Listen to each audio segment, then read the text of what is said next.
आलला, नए वर्ष पर मैं तुझे एक शिक्षाप्रद कहानी सुनाती हूँ। ठीक है? तुझे उसे सुनने से तुझे नए साल में बहुत सारी कामयाबी, खुशियां, आनंद, प्रेम सब मिल जाएगा। तो होता क्या है, एक व्यक्ति होता है, उसका समय पूरा हो जाता है तो यमराज उसे लेने आते हैं।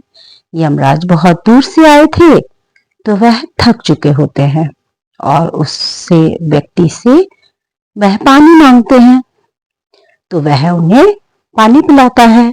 यह देखकर यमराज थोड़े प्रसन्न हो जाते हैं और उसको बताया कि मैं यमराज हूँ, मैं तुम्हें लेने के लिए आया हूँ, तुम्हारा मृत्यु का समय आ गया है, तुम्हें मेरे साथ चलना होगा। लेकिन तुमने मुझे पानी पिलाकर प्यासी की प्यास बुझाई और मुझे तृप्त किया, तो मैं तुम्हें 5 मिनट का और अतिरिक्त समय जीने के लिए देता हूँ। तुम्हारे पास एक मौका है और अपना लेखा जोखा जो लिखते हैं वो निकालते हैं और एक पन्ना खोलकर पढ़ने को कहते हैं और कहते हैं कि तुम इसमें जो लिखोगे वह हो जाएगा। उसने जब खोला तो उसमें लिखा था, तुम्हारे सामने वाले पड़ोसी, उनको इनाम मिलने वाला है, वह भी करोड़ों रुपयों का, जीतने वाले हैं वह। जैसा ही उसने यह पढ़ा और उसे गुस्सा आ गया, उसने लिख दिया कि ऐसा ना हो।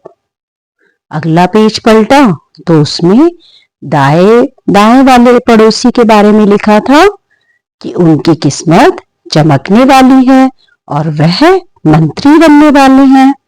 बहुत दिन से वो प्रयास कर रहे थे तो अब वो कल उनको मंत्री पद मिलेगा।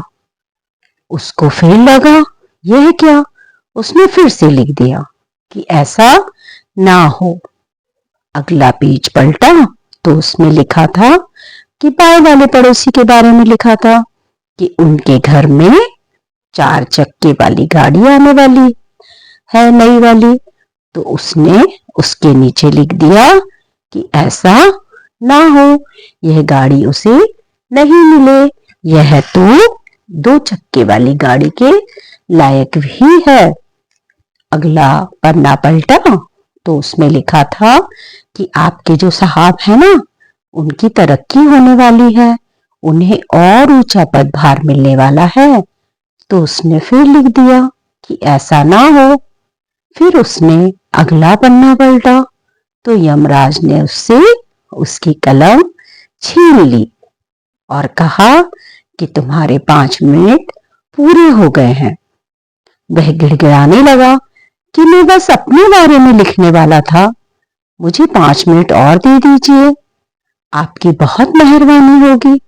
उन्होंने कहा कि नहीं, समय समाप्त हो गया है, तुम्हें 5 मिनट मिले तो थे अपनी किस्मत बदलने के लिए, लिखने के लिए जो तुम चाहते हो, लेकिन तुम उन 4 पेजों पर लिख दिया कि ऐसा ना हो, क्योंकि तुम्हें इस बात से चिढ़ है कि तुम्हारे अलावा दूसरों के जीवन में खुशियां आ कैसे सकती हैं।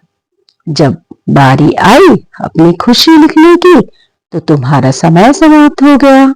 यमराज ने कहा, आप चलिए, वह 5 मिनट का इनाम जो तुम्हें मैंने दिया था वह अब खत्म हो गया है, तुमने उसे गवा दिया है दूसरों का बुरा करने में। इस कहानी से यह शिक्षा मिलती है कि वह जीवन छोटा सा है, समय खराब नहीं करो, अपनी कमियों को पहचान कर दूर करो और आपके पास यह अवसर आए तो दूसरों में कमी निकालने में, उनका बुरा करने में समय ना गवाएं, बल्कि अपनी किस्मत लिखने में समय बिताएं। इस कहानी से बस इतना कहना है कि अपनी मेहनत पर विश्वास करके सब कर सकते हैं। समय बहुत ही कम है। आशा है कि इस नए वर्ष में आप लोग इस कमी को अपने अंदर नहीं पनपने देंगे। नववर्ष की आप सबको ढेर सारी शुभकामनाएं।